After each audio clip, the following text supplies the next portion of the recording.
26 मार्च 2023। अस्सलाम वालेकुम मेरे दोस्तों, सचिन और बेलियो। मैं हूं इज़हार अहमद और वेलकम करता हूं आपको किचन गार्डनिंग चैनल पर।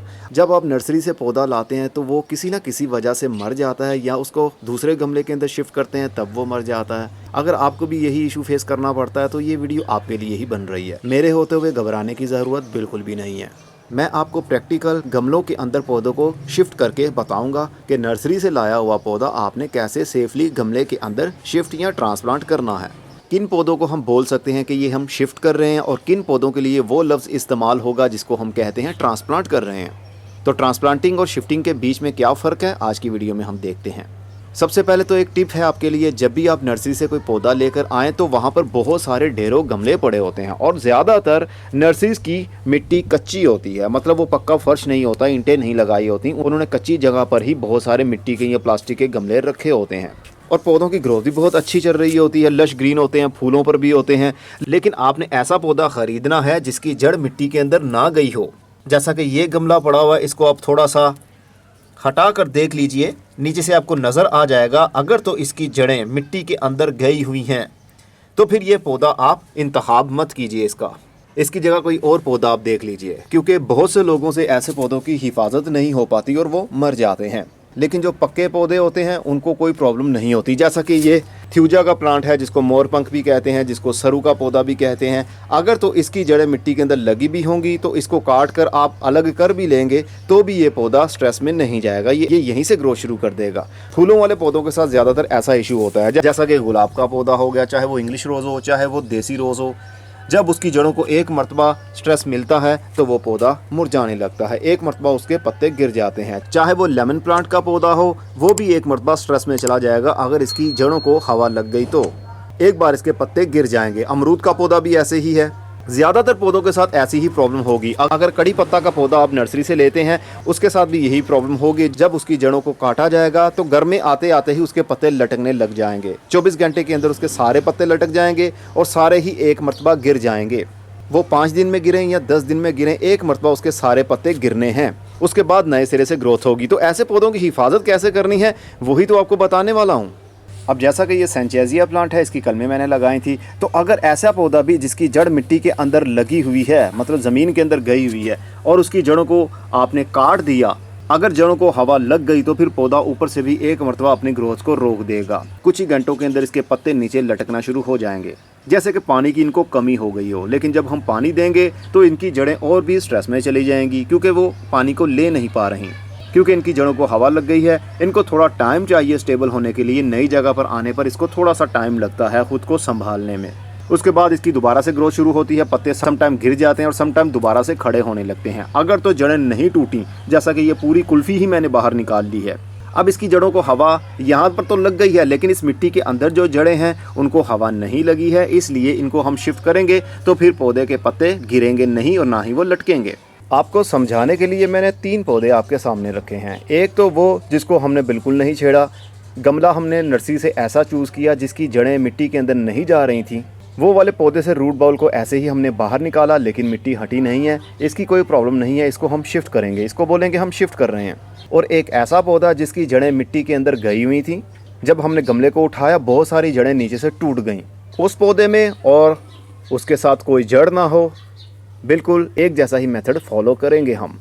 मतलब मान लीजिए आपके पास कोई ऐसा पौधा है जिसको आपने निकाला, या उसकी जड़ें आपसे खुल गईं, या फिर उसकी जड़ें जब आपने गमला उठाया ज़मीन से तो मिट्टी के अंदर जड़ें गई हुई थी, वो वहाँ से वो जड़ें कट गईं, या आपने सारी मिट्टी को हटा दिया।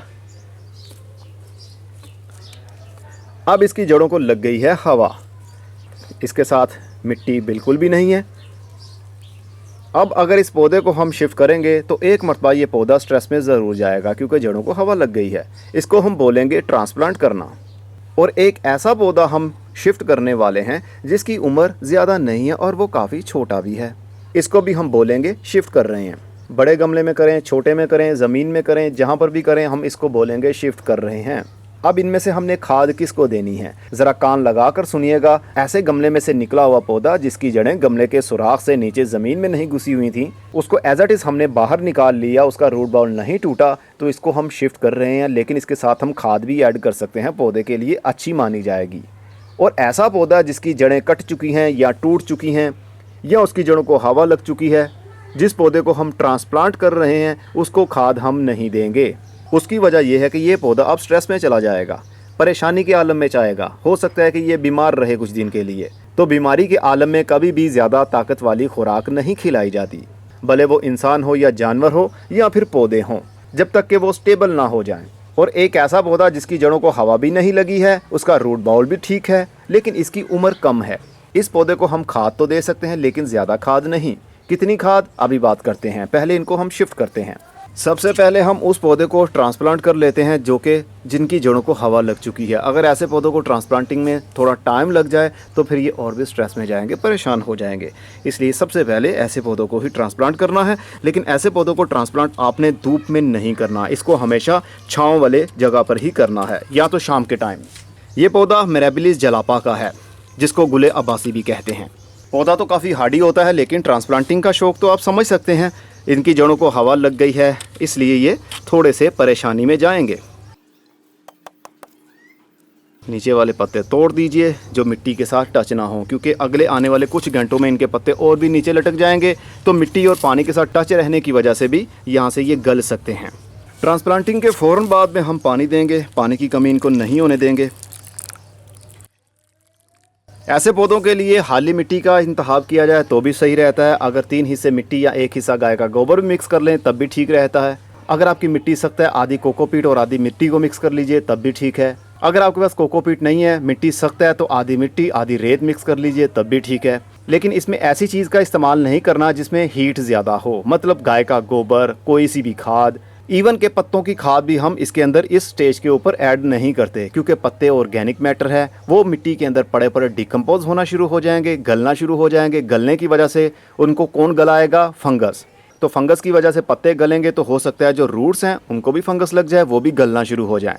तो रोटिंग प्रॉब्लम ना हो, इसलिए आपने सिंपल मिट्टी के अंदर ही पौधों को ट्रांसप्लांट करना है। कुछ घंटों के अंदर या कुछ दिनों के अंदर आपको पता चले कि आपका पौधा स्टेबल हो चुका है, नए पत्ते निकाल रहा है, इसका मतलब उसकी रूट्स काम कर रही हैं, तब आप थोड़ी थोड़ी सी खाद दे सकते हैं, लेकिन ज़्यादा खाद नहीं। एक छोटे से पौधे के लिए 1 चम्मच गाय के गोबर का पाउडर ही काफ़ी रहता है अगले आने वाले 7 दिनों के लिए। उसके बाद फिर से 1 चम्मच आप डाल सकते हैं। पौधा जैसे जैसे बड़ा होता जाएगा आप डोज बढ़ा सकते हैं, लेकिन डिपेंड करता है कि वो पौधा कौन सा है। कुछ पौधे बहुत नाजुक होते हैं, जैसा कि कड़ी पत्ता। अगर उसको ज़्यादा खाद देंगे तो उसके पत्ते पीले होने लगेंगे, गिरने लगेंगे। सुहांजने को बहुत ज़्यादा खाद देंगे, उसके पत्ते भी पीले होने लगेंगे। डिपेंड करता है कि आपके पास कौन सा पौधा है। एक तो तरीका हो गया इसको ट्रांसप्लांट करने का। अब इसको हमने फुल धूप में नहीं रखना, शेडी एरिया में रखना है, जहाँ पर ब्राइट लाइट तो हो लेकिन फुल डे की धूप ना आए। अगर फुल डे की धूप में हम रख देंगे तो फिर ये डेफिनेटली मर जाएगा, क्योंकि अभी इसकी जड़ें काम नहीं कर रही, मिट्टी के अंदर से पानी को भी नहीं ले पा रही और ना ही खाद को इनटेक कर पाएंगी, जब तक कि ये खड़ा ना हो जाए अपने पाँव पर। उसके बाद हम इसको धूप में भी रख सकेंगे। उसके बाद आता है जनाब वो पौधा जिसकी जड़ों को भी हवा नहीं लगी है, ना उसकी जड़ें गमले से बाहर निकलकर मिट्टी के अंदर, ज़मीन के अंदर गई हुई थी। ऐसे पौधे को हम सिंपल 3 हिस्से मिट्टी, 1 हिस्सा गाय का गोबर लेंगे और उसके अंदर शिफ्ट कर देंगे।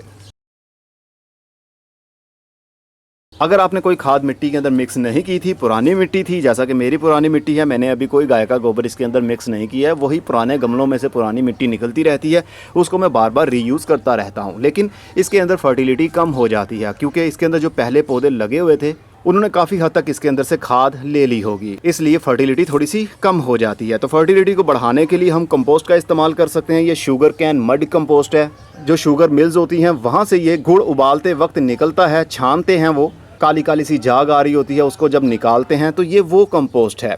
ये ना तो ज़्यादा बहुत गर्म खाद है और ना ही ये ठंडी खाद है।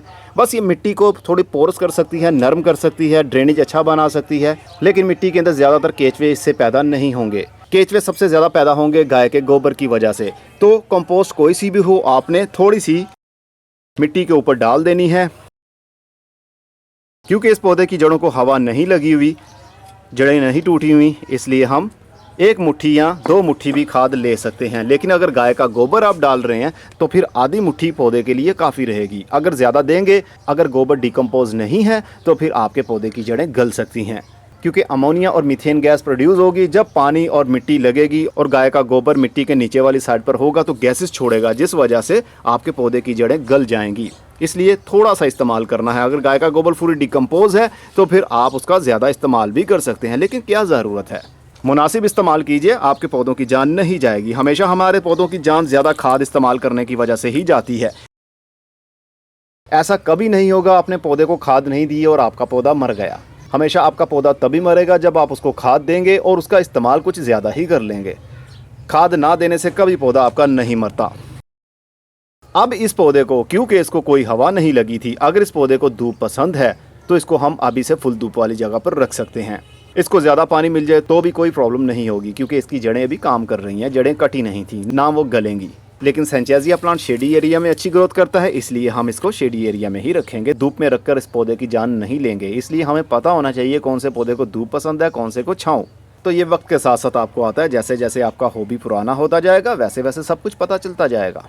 अब बारी आती है उस पौधे की जिसकी जड़ों को भी हवा नहीं लगी, ना इसकी जड़ें मिट्टी के अंदर गई हुई थी, ना टूटी हैं। एज इट इज़ वैसी की वैसी ही हैं, लेकिन इस पौधे की उम्र कम है। अगर इस पौधे को हम शिफ्ट करेंगे तो नॉर्मल तरीके की तरह ही शिफ्ट करेंगे। इसके लिए भी वही लफ्ज़ इस्तेमाल होगा, शिफ्ट कर रहे हैं। 3 हिस्से मिट्टी, 1 हिस्सा गाय का गोबर। हर किस्म के पौधे के लिए आप इस्तेमाल कर सकते हैं, भले वो कैक्टस हो, भले वो सैक्यूलेंट हो, या भले वो सब्ज़ी वाले पौधे हों या बीज लगाने हों, कुछ भी हो। ये स्टैंडर्ड रेशियो बता रहा हूँ आपको। 3 हिस्से मिट्टी, 1 हिस्सा गाय का गोबर। उसके अंदर हर किस्म का पौधा शिफ्ट कर सकते हैं, ट्रांसप्लांट कर सकते हैं, बीज भी लगा सकते हैं। लेकिन इससे ज़्यादा खाद इस्तेमाल करेंगे तो फिर पौधे की जान जा सकती है। अब इसको हमने खाद देनी है तो तकरीबन 2 से 3 चम्मच काफ़ी रहेंगे।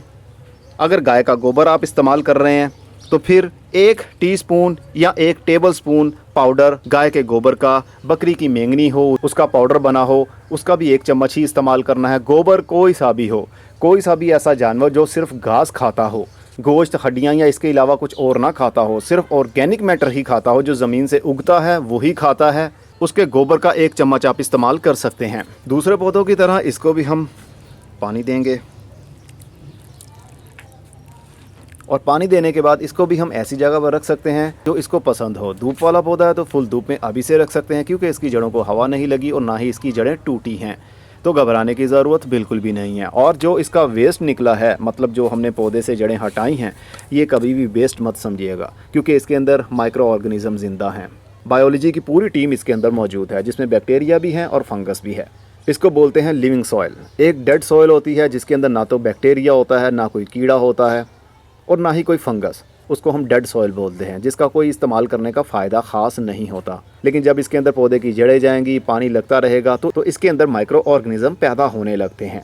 उसके बाद केचुए भी पैदा होने लगते हैं, तो वो डेड सॉइल भी एक ज़िंदा सॉइल बन जाती है, ज़िंदा चीज़ों के रहने वाली जगह। वो ज़िंदा चीज़ें जो हमें आँख से देखने पर नज़र नहीं आती, हमें माइक्रोस्कोप का इस्तेमाल करना पड़ता है ताकि हम देख सकें हमारी मिट्टी के अंदर कितने बैक्टीरियाज या कितनी ज़िंदा चीज़ें मौजूद हैं। इस एक मुट्ठी के अंदर खरबों माइक्रो ऑर्गेनिज़म्स होंगे, लेकिन वो बहुत छोटे होते हैं। इसके बारे में बात करना भी एक अजीब सा लगता है कि ये क्या बोल रहा है, लेकिन यही हकीकत है जनाब।